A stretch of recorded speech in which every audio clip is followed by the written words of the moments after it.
ጸደቀ። ፓርላማው አጽድቆታል። ፓርላማው የኦሮሚያ ክልል ፍርድ ቤቶች በአዲስ አበባ የዳኝነት ስልጣን እንዲኖራቸው የሚፈቅድ ህግ አጽድቋል። የኦሮሚያ ክልል ፍርድ ቤቶች በአዲስ አበባ የዳኝነት ስልጣን እንዲኖራቸው የሚፈቅደው ህግ ጸድቋል። አንደኛ አንቀጽ 25(3) ከረቂቅ ህጉ መወገድ አለበት ብዬ አስባለሁ። አንቀጽ 25(3ን በተመለከተ በዋናነት መጀመሪያ መሰመር መቻል ያለበት ይህ ህገ መንግስታዊ መብታቸው የኦሮሚያ ፍርድ ቤቶች ናቸው የሚወስኑ። ይህ ህገ መንግስታዊ መብታቸው ዘረኛ ስትሆን እንደዚህ ሌላውን ያላማከለ ህግ ታወጣለህ። ከዛ በኋላ ያንን ህግ በግድ ተጭናለህ። ደጉ መንግስታችን ፀሐዩ መንግስታችን ከጉሮሯችን እየነጠቀ እርስ በርሳችን እንድንባል ያደርገናል። ሰላም ጤና ይስጥልን። በሰነውቃችሁልኝ በአዲስ ቪዲዮ ተመልሼ መጣሁ። በዚህ ቪዲዮ የምንመለከተው እንግዲህ ዛሬና ትላንትና ብዙዎችን ሲያናገር የነበረው የኦሮሚያ ፖሊስና አድማ በታኝ አዲስ አበባ እንዲሰማሩ የሚያደርግ ህግ ጸድቋል በፓርላማ። ምንድነው ጉዳዩ? እሱን የማስመለከታችሁ ነው የሚሆነው። እንደዚሁም ደግሞ ህግ እንዳይጸድቅ አጥብቆ ሲከራከሩ የነበሩ ደሳለኝ ጫኔ ጀመረሎች ፖለቲከኞችም አሉ። የነሱን ጉዳይ የምንመለከት ነው የሚሆነው። ይሄ ነገር ለኢትዮጵያ ህዝብ እንደዚሁም ደግሞ ለአዲስ አበባ ተወላጆች ጠቃሚ ነው ወይስ ጎጂ ነው የሚለው ነገር የማስመለከታችሁ ነው የሚሆነው። እውነታው ምንድነው የሚለው ነገር የምንመለከታለን። ላይክ እና ሼር ማድረጋችሁን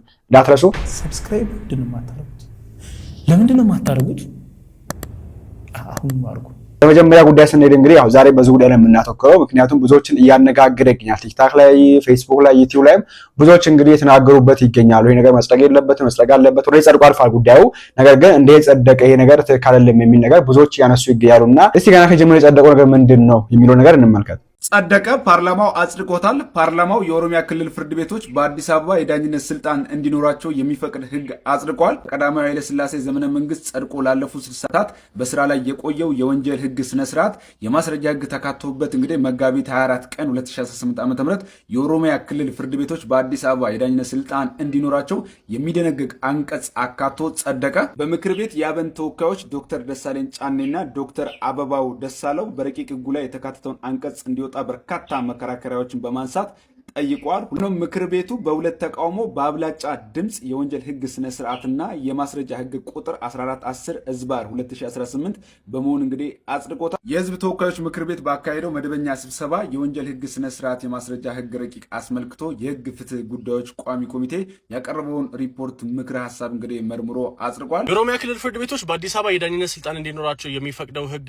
ጸድቋል። በሚጸድቅበትም ወቅት ላይ በፓርላማው ለሁለት ከፍሎት ነበር። ይህን ቪዲዮ ለብዙ ሰዎች ላኩላቸው። አዲስ አካውንት ስለሆነ አካውንት ፎሎ ያደርጋል። እናም የኦሮሚያ ክልል ፍርድ ቤቶች አዲስ አበባ በሚገኙ የኦሮሚያ ተቋማት ላይ የዳኝነት ስልጣን ይኖራቸዋል ማለት ነው ከዚህ በኋላ። እናም በቀዳማዊ ኃይለ ሥላሴ ዘመነ መንግስት ጸድቆ ከ60 ዓመታት በላይ በስራ ላይ የቆየ የወንጀል ህግ ስነ ስርዓት የማስረጃ ህግ ተካቶበት ትላንትና ማለትም መጋቢት 24 ቀን 2018 ዓ.ም በህዝብ ተወካዮች ምክር ቤት ጸድቋል። እናም ያው ህጉ ምንድነው የኦሮሚያ ክልል ፍርድ ቤቶች በአዲስ አበባ በሚገኙ የኦሮሚያ ተቋማት ላይ የዳኝነት ስልጣን ይኖራቸዋል ማለት ነው። ይህም በሚጸድቅበት ወቅት ላይ የተዘጋጀው ረቂቅ ካካተታቸው በርካታ አንቀጾች መካከል እንግዲህ አንቀጽ 25 ንዑስ አንቀጽ 3 የምክር ቤት አባላቱ ለሁለት ከፍሎ እያከራከረ ነበር። ያው ክርክር ያስነሳው አንቀጽ በአዲስ አበባ ከተማ አስተዳደር ውስጥ በኦሮሚያ ብሔራዊ ክልላዊ መንግስት ተቋማት ሰነዶች በጀትና መሰል የክልሉ ጥቅሞች ላይ በተቋማት ውስጥ በሚፈጸሙ ወንጀሎች ላይ በክልሉ የስራ ኃላፊዎችና ሰራተኞች በአዲስ አበባ ከተማ ውስጥ ከስራ ኃላፊነታቸው ጋር በተያያዘ በሚፈጸሙ ወንጀሎች ላይ የክልሉ ፍርድ ቤቶች የዳኝነት ስልጣን ይኖራቸዋል የሚለው ነው። እንደሰማችሁ ነው እንግዲህ የጸደቀው ነገር ይሄ ነው እና ይሄ ነገር እንደዚህ መነጋገሪያ መሆኑ ያው አዲስ ይሆንባቸዋል ብዬ አላስብም። ምክንያቱም ያው ሁላችንም እንደምናውቀው ከዚህ ከአዲስ አበባ ጋር ታይዞ እንግዲህ ብዙ መከራከሪያ አለ። አዲስ አበባ ፌደራል ናት፣ አዲስ አበባ የኦሮሚያ ናት፣ አዲስ አበባ የአማራ፣ አዲስ አበባ የአጋሜ የትግራይ ናት፣ አዲስ አበባ የእንትናት የሚል ነገር እንዳለ ያው እናውቃለን። የትኛው አዲስ አበባ የሚለው ነገር ውስጥ ጥያቄ ነው። ከጀምሮ በትልቁ እንደ ኮት አዲስ አበባ ላይ የተባለችው ምን ያክል ኪሎ ሜትር ብትሆን ነው አሁን ላይ የሚለው ነገር እንዳሳው ያዙትና ነገር ግን ይሄ ክርክር እንዳለ የምናውቀው ነገር ነው። አዲስ አበባ የማናት የሚል ነገር ያው አለና አሁን ደግሞ የኦሮሚያ ክልል ፍርድ ቤት በአዲስ አበባ ላይ ወደው በአዲስ አበባ የሚደረጉ ነገሮች ላይ በህግ ጉዳይ ላይ መወሰን ይችላል ደግሞ ስልጣን አለው ሲባል ደግሞ ተሰጣቸው በቃ የሚል ነገር ነው እንግዲህ ያስነሳ የሚገኘውና ይሄ ነገር እንዳይዘግ እንግዲህ በፓርላማ ውስጥ መከራከሪያ ሳይረጉ የነበሩ ብዙዎች አሉ።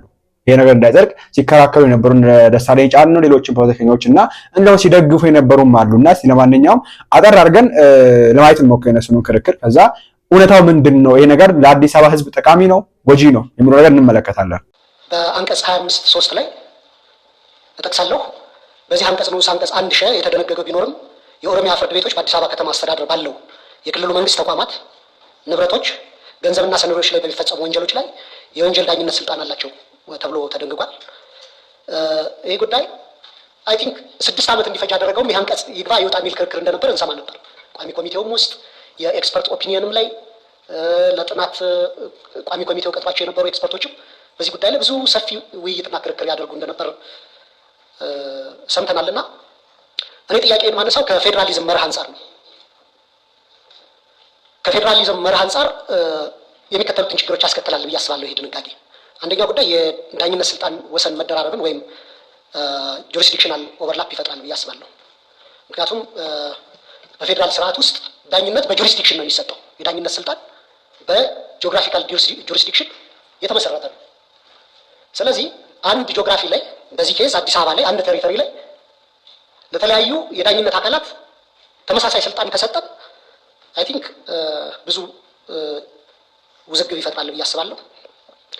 የተለመደውን የግዛት ወሰን መርህን የዳኝነት ስልጣኑ በግዛት መርህ መመራት አለበት የሚለውን የሚጋፋ ነው ብዬ አስባለሁ። ለምሳሌ አንድን ጉዳይ የኦሮሚያ ፍርድ ቤቶች ናቸው የሚወስኑት፣ የፌዴራል ዳኞች ናቸው የሚወስኑት የሚለውን ጉዳይ መለየትም ኢቭን የምርመራውን ጉዳይ ምርመራውንስ ማን ያካሄደው የሚለውን ጉዳይ ውዝግብ ውስጥ የሚከት ይመስለኛል። ሁለተኛ ጉዳይ አይ ቲንክ ይህንን ነገር ተያይዞ ለመቅረብ የተሞከረው ከህገ መንግስቱ አንቀጽ 49(5) የኦሮሚያ ክልል አዲስ አበባ ላይ ካለው ልዩ ጥቅም ጋር ከተደነገገው ጋር ተያይዞ ይመስለኛል። አንቀጽ 49(5) በጥሬ ትርጉሙም የህጉም በስፕሪቱም በመንፈሱም ሲታይ የዳኝነት ልዩ ስልጣን የሚመለከት ጉዳይ አይደለም። በግልጽ በፖለቲካል ዲስኮርሶቻችን የሚነገሩ ነገሮች አሉ። ከሪሶርስ ዩቲላይዜሽን ጋር ለምሳሌ አዲስ አበባ ከኦሮሚያ ክልል ውሃ ያገኛል፣ ሶሊድ ዌስት እና የመሳሰሉ ጉዳዮች ይወጣሉ። ስለዚህ ያን ኮምፐንሴት የሚያደርግ ነገር ማህበረሰቡ ማግኘት አለበት የሚል ነው የህገ መንግስቱ መንፈስ። ነገር ግን ይህ ህግ ሲረቀቅ አይ ቲንክ ይህንን ጉዳይ የልዩ ጥቅምን ኮንሰፕት ወደ ህግ ድንጋጌ ወደ ዳኝነት ስልጣን ለማሳደግ የተደረገ ሙከራ ይመስለኛልና ይህ አሁንም ሽኩቻዎችን የሚፈጥር ስለሆነ በጣም አስቸጋሪ ነው። በመርህ ደረጃ ለምሳሌ አማራ ክልል ኦር ደቡብ ክልል አንደኛው ክልሎች አዲስ አበባ ላይ ከጥቅማቸው ከፐርሶኔሎቻቸው ወይም ከንብረቶቻቸው ጋር የተያያዙ ክርክር ሊነሳ ይችላል። ያ ክርክር ሲነሳ በአዲስ አበባ የመጀመሪያ ደረጃ ፍርድ ቤቶች በአዲስ አበባ ፍርድ ቤቶች ወይም በፌዴራል ፍርድ ቤቶች ነው የሚታየው። ኢኳሊ ኦሮሚያስ በዚያ መንገድ መታየት ማይችለው ለምንድን ነው? ኦር ነገ አንድ ክልል መቀመጫውን ወደ አዲስ አበባ ልቀይር ቢል ይህንን የወንጀል ስነ ስርዓት ህግ ልንቀይር ነው ማለት ነው በተመሳሳይ መንገድ እና ማቆሚያ ወደ ሌለው ውዝግብ ውስጥ የሚከት ይመስለኛል። እሱን እንዴት ታይቶ ነው የሚል ነው። እንደ ማሻሻያ ሀሳብ እንደ ማሻሻያ ውሳኔ ሀሳብ አንደኛ አንቀጽ 25(3) ከረቂቅ ህጉ መወገድ አለበት ብዬ አስባለሁ። ድምጽ ከመሰጠቱ በፊት ይሄ ጉዳይ እንዲወገድ ወይም ደግሞ በዚህ አንቀጽ ላይ ብቻ በምክር ቤቱ አሰራርና አባላት ስነ ምግባር ደንብ በሚፈቅደው መሰረት ተለይቶ ድምጽ እንዲሰጥበት ሀሳብ ማቅረብ እፈልጋለሁ። አንቀጽ 25ን በተመለከተ የህግም ከፖለቲካ አኳያም በርካታ የሚነሱ ነገሮች አሉ። የፌዴራል መንግስትና የኢትዮጵያ ህዝብ መቀመጫ የሆነችውን አዲስ አበባ በአዲስ አበባ ውስጥ የኦሮሚያ ፍርድ ቤት ልዩ ኃላፊነት የሚሰጥ ነው። እንግዲህ ከዚህ አኳያ የተለያዩ ክልሎች ፍርድ ቤቶችም ለምን ይህን ኃላፊነት አልተሰጣቸውም የሚል ነው ሊያነሳ የሚችለው። ኦሮሚያ ንብረቶች፣ ፋይናንስ፣ መሰል ጥቅማ ጥቅሞች ነው የሚለው። ስለዚህ እነዚህ ጥቅሞችን ሁሉ የነካ የኢትዮጵያ ህዝብ ተጠያቂ የሚሆንበት ነው። የኢትዮጵያ ህዝብን ሁሉ ትኩረት የሚያደርግ የኢትዮጵያን ህዝብ ህይወት የሚወስን አንቀጽ ነው ይሄ አንቀጽ ማለት ነው። ስለዚህ ከህግ አኳያ የሚነሳው ነገር እዚህ ጋር ምንድን ነው? የኦሮሚያ ተቋማት የተቋቋሙት በፌዴራል ህግ መሰረት አይደለም፣ በፌዴራል አዋጅ መሰረት አይደለም። የኦሮሚያ ፍርድ ቤት፣ የኦሮሚያ ፖሊስ ወይም ሌሎች ተቋማት የተቋቋሙት ለምንድን ነው? ወደ ፌዴራል ወደ ህዝብ ተወካዮች ምክር ቤት ይሄ አጀንዳ የመጣው ለምንድን ነው? በጨፌ ኦሮሚያ ሊታይ ያልቻለው የሚል ነው። ምክንያቱም አንዱ የሚነሳው ነገር ምን ያደርጉ? የኦሮሚያ ክልል መቀመጫ አዲስ አበባ ነው። አዲስ አበባ የሚሰሩ ሰራተኞች ወይም የስራ ኃላፊዎች የት ይዳኙ የሚል ጥያቄ ስለሚነሳ ማለት። ስለዚህ ከዚህ ጋር የሚጋጭ ነገር አለው። በዚህ ላይ ምን ትላላችሁ ነው። ሌላው በክልሎች መካከል የሚከሰተውን ግጭት እንዲሁም በክልሎችና በፌዴራል መንግስት መካከል ሊከሰተው የሚችለውን ግጭት የሚፈታ አዋጅ መቅደም የለበትም ወይ? በፌዴራልና በክልሎች መካከል ያለውን ግንኙነት የሚደነግግ አዋጅ ረቂቅ አዋጅ ቀርቦ እንደነበር ይታወቃል በባለፈው የስራ ዘመን 5ኛው ዙር የስራ ዘመን። ያ ግን ቀጥሎ ህግ ሊሆን አልቻለም። ይህ ህግ በርካታ ችግሮችን አይፈታም ወይ? ለምንድን ነው ይህን ህግ ያላስቀድም ነው ከወንጀለኛው ህጉ አስቀድሞ የሚል ይነሳል። የተነሱ ጥያቄዎች ደግሞ የተነሱት መከራከሮች እነዚህ ናቸው። እዚህ ጋር እንግዲህ አንድ ማስተዋል የምንችለው ነገር ምንድን ነው? የአዲስ ምንድን ነው የኦሮሚያ ክልል መቀመጫ ዋና ከተማው እንግዲህ ያው አዲስ አበባ ነች። ለምሳሌ ያክል የወላይታን ብንመለከት አርባ ምንጭ ነው። የአማራን ብንመለከት አይ ቲንክ ባህር ዳር ባለሳሳት፣ የትግራይን ብንመለከት ያው እንደምናውቀው ነው። ወደ ሲዳማ ክልል ስኔ ደግሞ ሐዋሳ ነው እና የኦሮሚያ ደግሞ ያው አዲስ አበባ ናትና ከዚህ ጋር የሚገኝ ነገር የጸደቀው እንደዚህ አይነት ጥያቄ ሲነሳ ነበር ወይ ደግሞ አከራካሪ ነበር። ይሄ ነገር ያከራከረው ለአንድ ለ6 ዓመት ሲያከራከር ነበር ነገር ነው። አሁን ነው የተወሰነው። እንዴት ተወሰነ የሚለው ነገር ደግሞ መልሱን ከዚህ ቪዲዮ ላይ እስቲ አጠረግላ አይተን እንሞክር። አንቀጽ 5(3)ን በተመለከተ በዋናነት መጀመሪያ መሰመር መቻል ያለበት ይህ ህገ መንግስታዊ መብታቸው ነው። የኦሮሚያ ፍርድ ቤቶች የኦሮሚያ ክልል ህገ መንግስታዊ መብቱ ነው። ህገ መንግስታዊ መብቱን መከልከል አንችልም። ሊሰመርበት የሚገባው ይሄ ነው። ለምን ብለን ብንል ሌሎቹ ክልሎች ኤክሰርሳይዝ እያደረጉት ያለው ጉዳይ በምንም አይነት ምክንያት ለኦሮሚያ ክልል ልንነፍግ አንችልም። አዲስ አበባ ከተማ አስተዳደር ውስጥ ስላለ ተቋማቸው ይሄንን መብት ልንነፍግ የምንችልበት ምንም ምክንያት ሊኖር አይችልም። የተሸራረፈ የፌደራል ስርዓት ኦሮሚያ ላይ እንዲተገበር መፍቀድ የለብንም። ባይሆን ጥያቄው መሆን ያለበት የተሟላ ህገ መንግስታዊ መብታቸውን ኤክሰርሳይዝ የሚያደርጉበት ምቹ ሁኔታ መፍቀድ አለብን በሚል ነበር መነሳት ያለበት። እኔ በዚህ ልክ ነው መያዝ መቻል ያለበት የሚለውን መውሰድ ጠቃሚ ነው። ሌሎች ክልሎችስ አዲስ አበባ ከተማ አስተዳደር የሚለው አይተናል። እሱም ጥያቄ ተነስቷል። የህዝብ አስተያየት መድረክ ሄሪንግ ባዘጋጀ ጊዜ የተነሱ ጉዳዮች አሉ። በደንብ ነው የመረመርነው። ለምሳሌ እንውሰድ። የተወሰኑ ክልሎች የሚዲያ ተቋማት ያላቸው አሉ። የሲቪክ ማህበራት ያደራጁ ተቋማቶች አሉ። ኤግዞስት አድርገን ስንሄድ እውቅና አግኝተው አዲስ አበባ ላይ እየሰሩ ያሉት የፌዴራል ሲቪክ ማህበረሰብ ድርጅቶች መዝግቧቸው በፌዴራል ሲቪክ ማህበረሰብ ድርጅቶች የተመዘገቡ በፌዴራል ፍርድ ቤቶች ነው የሚዳኙት እንጂ በሌላ ወይም በራሳቸው ክልል ሄደው ወይም የክልል ፍርድ ቤቶቻቸው ኦሮሚያ አምጥተን አይደለም። ቢመጡ እንኳን ሊያዩ አይችሉም። ለምን? አሰራር ስለማይፈቅድ። በፌዴራል ሲቪክ ማህበረሰብ ድርጅት ተደራጅቶ ሲያበቃ የክልል ፍርድ ቤት ይልን ሊል አይችልም። አዲስ አበባ ውስጥ በሲቪክ ማህበረሰብ የተደራጀ የኦሮሚያ የማህበረሰብ አደረጃጀት የሚዳኘው በፌዴራል እኮ ነው። የኦሮሚያ ክልል ፍርድ ቤት እዚህ ስላለ እዛ ላይ ሊታይ አይችልም። ስለዚህ ፒውርሊ የራሳቸው በሆነ ጉዳይ ላይ በራሳቸው ጉዳይ ላይ ፍትህ ወይም ደግሞ ዳኝነትን መስጠት የሚችሉበት ሁኔታ መከልከል ተገቢ አይደለም ብዬ ነው ማምነው። ስለዚህ በዚህ ልክ ነው መያዝ መቻል ያለበት የሚለውን ለማንሳት ነው። እንደምትሰሙት ነው እንግዲህ በዚህ መንገድ የተወሰው ኦቨርላፕ ያደረገው ነገር ምን መሰላችሁ? ነው የተረዳሁት ከሆነ አሁን ላይ የፌደራል ፍርድ ቤትና የኦሮሚያ ክልል አንድ ቦታ መሆኑ ነው። አንድ ቦታ ማለት አዲስ አበባ ውስጥ ሁለቱም መቀመጫ አዲስ አበባ ነው። ፌደራሉም ወይ የኦሮሚያ ክልሉ መቀመጫ አዲስ አበባ፣ ፌደራሉና የኦሮሚያ ክልል መቀመጫ አዲስ አበባ ስለሆነ አዲስ አበባ ውስጥ ያለው ሁለት ፈራጅ ነው ማለት ነው፣ ወይ ደግሞ ሁለት ፍርድ ቤት ማለት ነው። እንደዛም ሆኖ ነገር ግን ያው የኦሮሚያው ፍርድ ቤቱ የሚወስነው የሚመለከተው አካል ላይ ብቻ ነው፣ ወይ ደግሞ ከዚህ ከኦሮሚያ ክልል ከዚህ ጉዳዩ ከዚህ ከኦሮሚያ ክልል ጋር የሚገናኙ አካል ላይ ብቻ ነው እንጂ የአዲስ አበባ ነዋሪዎች ለምሳሌ ያክል እኔ የሆነ ነገር ባጠፋ አዲስ አበባ ላይ ኖሬ የሆነ ነገር ባጠፋ እኔ የመወሰን መብት የለውም። ከነገራችን እንደምረዳው እንደዛ ነው። ነገር ግን ይሄ ነገር መሬት ላይ ሲወርድ እንዴት ነው የሚል ነገር ነው ጥያቄ ያስነሳ የሚገኘው። አይ ቲንክ ማስረጃ አለበት ብዬ አምናለሁ። ኦኬ በወረቀት ያለውና መሬት ላይ ሲወርድ ነገር ሲፈጸም ያ የተለያየ ነገር ነው። ኢትዮጵያ ውስጥ አይደለም ኢትዮጵያ አፍሪካ ውስጥ ህግ ሰርቶ ያቅናል ከጅምሩ አፍሪካ አተው እንዳለ ማን ነው ሰሞኑን ትራውሪ ነው ዲሞክራሲ ነው እንዳለው አይደለም ኢትዮጵያ አይደለም አፍሪካ አይደለም እንደ ዓለምም ህግ ሰርቶ የሚያገበት ጊዜ አለ ብዬ አላስብም። ህግ ቢሻ ኖሮ ዛሬ ዓለም እንደዚህ እየተናወጠች ዝም ባልተባል ነበር። ህግ ቢሻ ኖሮ ማለት ነውና ለነመናገር ጥያቄ ያስነሳልን ክርክርም ያስነሳልና እስቲ ሀሳብ ከመሰጠበት ነው ወንድማችን ስሙት እስቲ ምን እንደሆነ ነገር ይየው። ኦኬ ትናንትና የኛ ቲክቶከሮች በጣም ብዙ ሲያጫጩት የነበረ ርዕስ ነው የኦሮሚያ ፖሊስና አድማ ብተና እና የህግ ምክር ቤቱ አዲስ አበባ እንዲሰራ ምናምን ዘረኛ ስትሆን እንደዚህ ነው። ሌላውን ያላማከለ ህግ ታወጣለህ። ከዛ በኋላ ያንን ህግ በግድ ተጭናለህ። ከዛ በኋላ እንደገና መልሰህ ምን ታደርገዋለህ? ህግ ታደርገዋለህ። በሌላ መልኩ ደግሞ ዘረኛ ስትሆን የሚወጣውን ልማት ትቃወማለህ። ሌላ አይነት ዘረኛ ስትሆን ማለት ነው። ከዛ በኋላ የሚጫንብህን ህግ ትቃወማለህ። ከዛ በኋላ እየተጨቃጨክ እየታገልክ ትኖራለህ። የመሀይም ሀገር የመሀይም ፖለቲከኛ ስብስብ ሲኖርህ ሁልጊዜ እንደዚህ እየተጣላህ ነው የምትኖረው። ህጉን የሚቃወሙትም ህጉን ያወጡትም ሰዎች ነገን የማያዩ ተስማምተው ለመኖር ያልወሰኑ ደናቁርት ናቸው። በቃ ላይክ እኔ በሁለቱም በኩል አሁን ለምሳሌ ህጉን አያስፈልግም ያባላል ምናምን እያሉ የሚከራከሩ ሰዎች አዲስ አበባ ውስጥ ያልሰራ የኦሮሚያ ህግ ምን አለ እስካሁን ማለት ነው? እየኖርንበት አይደለም ወይ? ልክ ወያኔ በአጋዚ ምናምን እንደምትገዛን በኦሮሚያ ልዩ ኃይል አይደለም ወይ አዲስ አበባ እየተጠበቅን ያለ ነው? ምንድን ነው እንትኑ ለውጥ? ይህንን ህግ መቃወም ማለት ርዕስ አድርጎ እንትን ማለቱ ራሱ ይህ የሞተ ፖለቲካን ከማስተዋወቅ ውጭ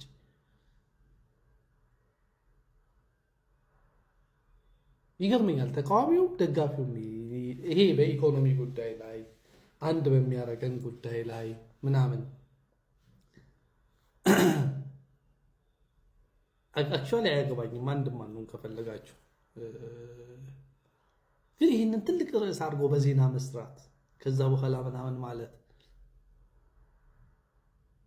ወዳጆች አልታደልንም። እግዚአብሔር ተጣልቶናል። እግዚአብሔር ስለተጣላን በእኛ መካከል ሰላም የለም። ቋንቋችን ተደበላልቋል። ኦሮሞና ኦሮሞ አይግባባም፣ አማራና አማራ አይግባባም፣ ኦሮሞና አማራ አይግባባም፣ ባለስልጣንና ባለስልጣን አይግባባም።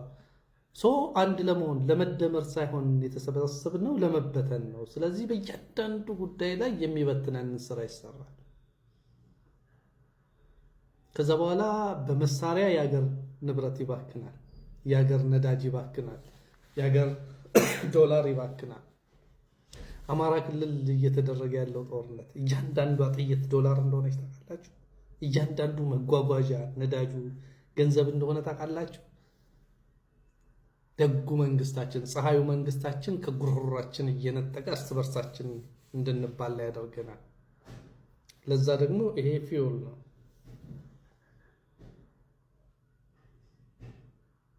አታስቆኝ። ህግ ወጣም አልወጣም የምትሉ ሰዎች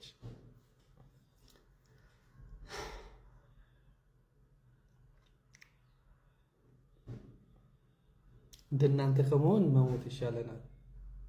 የኢትዮጵያ ፖለቲከኛ ከመሆን መሞት ይሻላል።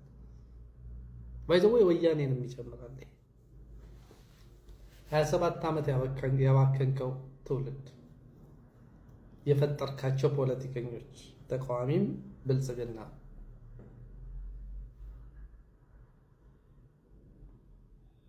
ኢትዮጵያ ምንም ማድረግ አንችልም።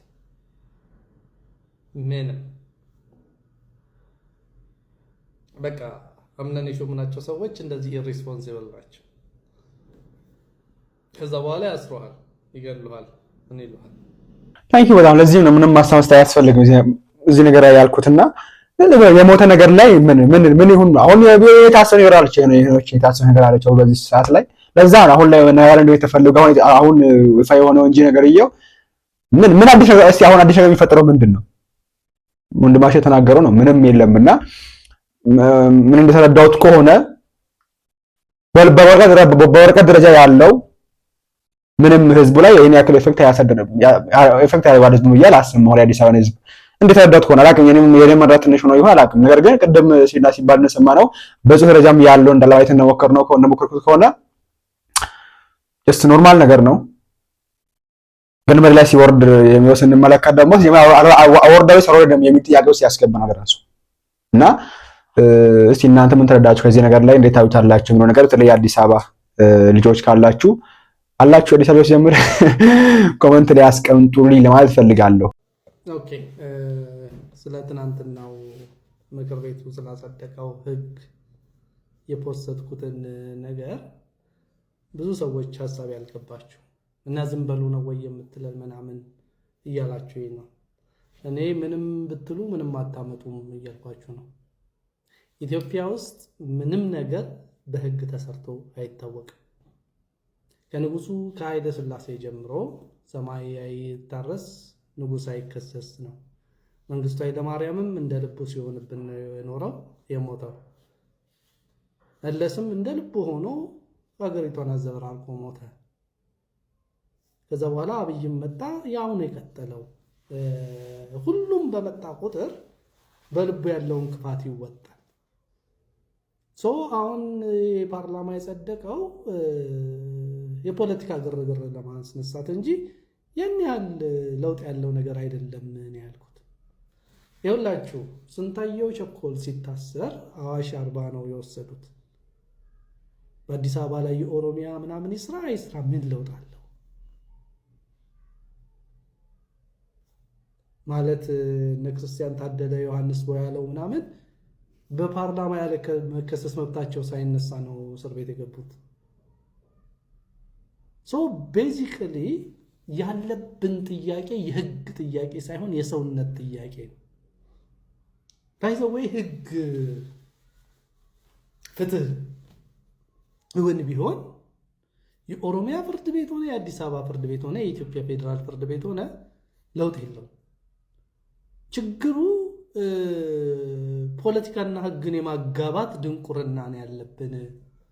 ይሄ ህግ ኢትዮጵያ ማጣራት ከጀመረችው ነዳጅ ዘይት ምንም የሚለየው ነገር የለም። ያም ፕሮፓጋንዳ ነው፣ ይሄም ፕሮፓጋንዳ ነው። ወደድክም ጠላህም ጭንቅላትን ደፍጥጦ የሚገዛ የኦሮሚያ ልዩ ኃይል ነው አሁን እያልኩ ነው።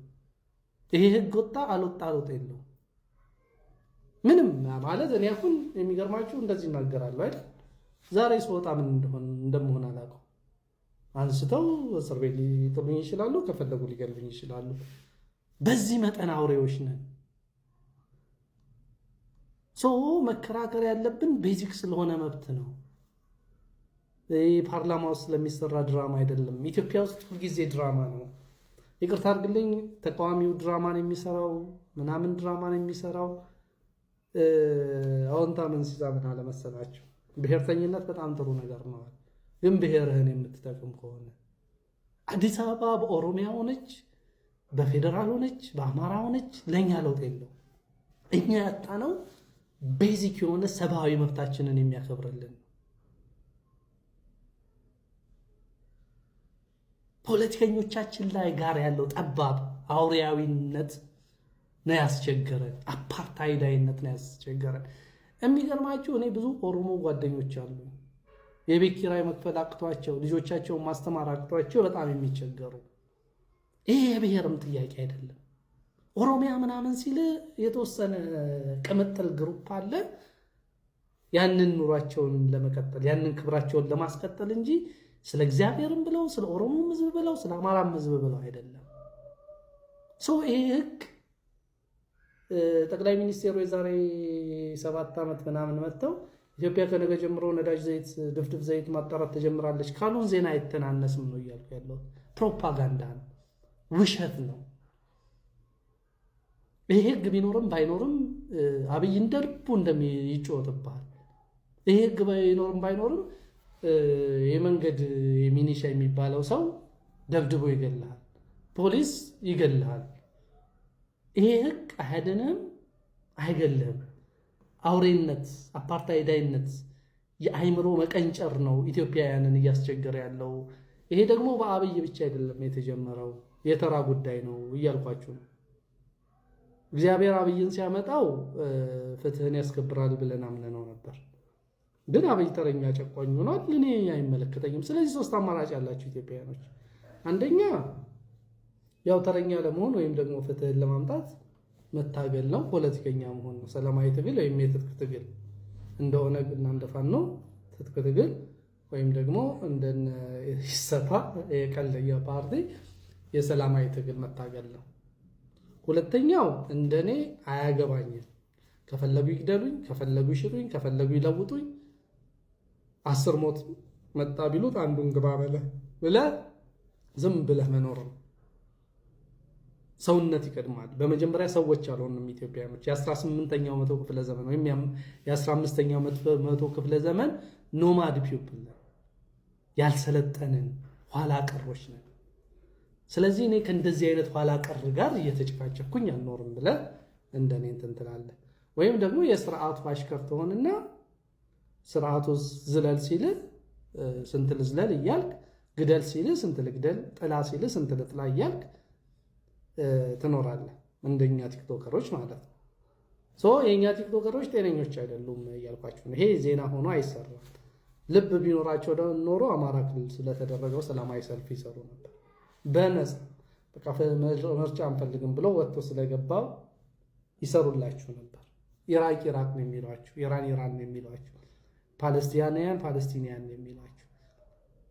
ቲክቶከሮቻችን ፖለቲከኞች ናቸው፣ ሆድ እንጂ ጭንቅላት የላቸውም፣ ተቀጣሪዎች ናቸው ነው ያልኳችሁ። ሆነ ሚስ ሪፕሬዘንት አድርጓል ይሄ ነገር እና እቺን ጠበቃ ስሟት። አዲሱ የማስረጃና የወንጀል ስነስርዓት ህግ የኦሮሚያ ክልል ፍርድ ቤቶች በአዲስ አበባ የዳኝነት ስልጣን እንዲሰጣቸው ፈቅዷል። እንዴት ቆያችሁ? ጠበቃ ሰብለ አስፋ ነኝ። ይህ መረጃ ለብዙዎች እንዲደርስ ፕሊስ ኮፒ ሊንክ ሪፖስት አድርጉልኝ። እንግዲህ እንደሚታወቀው ከ6 ዓመት በላይ በስራ ላይ የነበረው የወንጀል ስነስርዓት ህጋችን በትናንትናው ዕለት በአዲሱ የማስረጃና የወንጀል ስነስርዓት አዋጅ ቁጥር 1410/2018 ተተክቷል። ይህንን ቀጥሎ ደግሞ በጣም አነጋጋሪ ሆነው የተለያዩ ሚዲያዎች በተለይ ይህ አዋጅ የኦሮሚያ ክልል ፍርድ ቤቶች በአዲስ አበባ የዳኝነት ስልጣን እንዲኖራቸው አድርጓል። የከተማውን ስልጣን ተጋፍቷል የሚል ነው። ይህንን በተመለከተ እንግዲህ እየተሰራጨ ያለው መረጃ የኦሮሚያ ክልል ፍርድ ቤቶች በአዲስ አበባ የዳኝነት ስልጣን ኖራቸው የሚል ነው። ይህ ነገር በሁለት ምክንያት የተሳሳተ መረጃ ነው። አንደኛ የጸደቀው ሕግ አንቀጽ 25 ንዑስ ቁጥር 3 በግልጽ የሚያመለክተው የኦሮሚያ ክልል ፍርድ ቤቶች በአዲስ አበባ የዳኝነት ስልጣን የሚኖራቸው በአዲስ አበባ ያሉ የክልሉ የኦሮሚያ ክልል ተቋማትን በአዲስ አበባ ያለውን የገንዘብና ሰነድ እንዲሁም ንብረትን በተመለከተ ክልሉ ያሉትን ጥቅሞች በሚመለከት ብቻ ነው። ይህንንም አስመልክቶ ደግሞ ስልጣን የተሰጠው የወንጀል ዳኝነት ስልጣን የተሰጠው ይሄ ስልጣን አስቀድሞም ቢሆን ሁለተኛው ምክንያት የኦሮሚያ ክልል ፍርድ ቤቶች ስልጣን ነው። በተለይ ደግሞ እንደሚታወቀው በ1995 በተሻሻለው የአዲስ አበባ ከተማ አስተዳደር ቻርተር 360 አዋጅ ቁጥር 365 መሰረት በአዲስ አበባ ከተማ አስተዳደር የወንጀል ዳኝነትን በተመለከተ የአዲስ አበባ ከተማ ፍርድ ቤቶች የወንጀል ዳኝነት ስልጣን ያላቸው የአዲስ አበባ ከተማ አስተዳደር በተለይ በአንቀጽ 52 ያለውን የፋይናንስ ስልጣን በሚመለከት ነው። ያ የፋይናንስ ስልጣን በተለይ አንቀጽ 52 በአዲስ አበባ ያሉ የኦሮሚያ ክልል ተቋማትን ሰራተኞች በሚመለከት ገቢ የመሰብሰብ ስልጣንን አስመልክቶ የአዲስ አበባ ከተማ አስተዳደር ስልጣን እንደሌለው ተመልክቷል። ከዚህ ጋር በተገናኘ እንግዲህ የአዲስ አበባ ከተማ ክልል ፍርድ ቤቶች የወንጀል ዳኝነት ስልጣናቸውን ተነጠቁ የሚያሰኝ አይደለም። የኦሮሚያ ክልል ፍርድ ቤቶች የዳኝነት ስልጣናቸው ክልሉ በአዲስ አበባ ያሉትን ተቋማት እና የገንዘብ የግብር ኢንተረስቶች ብቻ በተመለከተ ነው ማለት ነው። ይሄ አስቀድሞም የአዲስ አበባ ከተማ ፍርድ ቤቶች የወንጀል ስልጣን አይደለም። ይሄን በተመለከተ አንቀጽ 41ን በግልጽ መመልከት ትችላላችሁ። የአዲስ አበባ ከተማ ፍርድ ቤቶች የወንጀል የዳኝነት ስልጣን በተለይ ደግሞ ደንብ ማስፈጸም ለፌዴራል ፍርድ ቤቶች ከተሰጡ የወንጀል ጉዳዮች ውጭ ያሉትን የዋስትናና የጊዜ ቀጠሮ የተመለከቱና በአንቀጽ 52 የተመለከተውን የከተማውን አስተዳደር የፋይናንስ ስልጣን የተመለከተ ነው። ያ የፋይናንስ ስልጣን ደግሞ ከተማው የራሱ በሆኑ ንብረቶች ላይ የሚሰበስበውን ግብር ለምሳሌ ንብረት ግብር፣ ከኪራይ ገቢ እንዲሁም የሚመለከቱ ናቸው። ስለሆነም ይሄ ልክ የፌዴራል የአዲስ አበባ ከተማ ፍርድ ቤቶች ስልጣናቸውን እንደተነጠቁ ያለአግባብ የኦሮሚያ ክልል ፍርድ ቤቶች በአዲስ አበባ ስልጣን እንዳገኙ እየተሰራ ያለው ዘገባ ከአዲሱ ሕግ መንፈስና ይዘት ውጪ ነው ማለት ነው። እንደሰማሽ ነው። ይሄ ነው እንጂ የተባለ የሚገኘው ሌላ ነው፣ የጸደቀው ሌላ ነው፣ የጸደቀው ሌላ ነው፣ የተባለ የሚገኘው ሌላ ነው እና በተቻለ አቅም ሪሰርች ለማድረግ ሞክሩ። እኔ ብዙም ገጭ ማውራት አልፈልግም በዚህ ጉዳይ ላይ ሪስክ ስላለው ሪስክ ማውራት ችግር የለብኝም። እኔ ሪስክ ብቻ ሳይሆን የሞተ ጉዳይ ነው። ሬሳ ስለ ሬሳ ምን በታወራ ምን ልታመጣ አትችልም። ኦኬ እኛ ሀገር ፖለቲከኞች ስንት የሚወራ ርዕስ እያለ እዚህ የሞተ ጉዳይ ላይ ጊዜ ማባከን ነው። 6 ዓመት ሙሉ የራሱ ስራ መፍታት ነው። 6 ዓመት ሙሉ ስለዚህ ጉዳይ መከራከር አለቀ እኮ ነገር ይወረድ ይሞታል እኮ እና እናንተ በዚህ ጉዳይ ሀሳባችሁን አስቀምጣት ፈልጋለሁ። ቀጣይ እንግዲህ አዲስ የሚሰማ ከሆነ ወይ ደግሞ አዲስ ያልሰማ ነው ነገር ካለ ይላችሁ ከርብ ነው የሚሆነው። ላይክ እና ሼር ማድረጋችሁ እንዳትረሱ። ቸር ቆዩልኝ።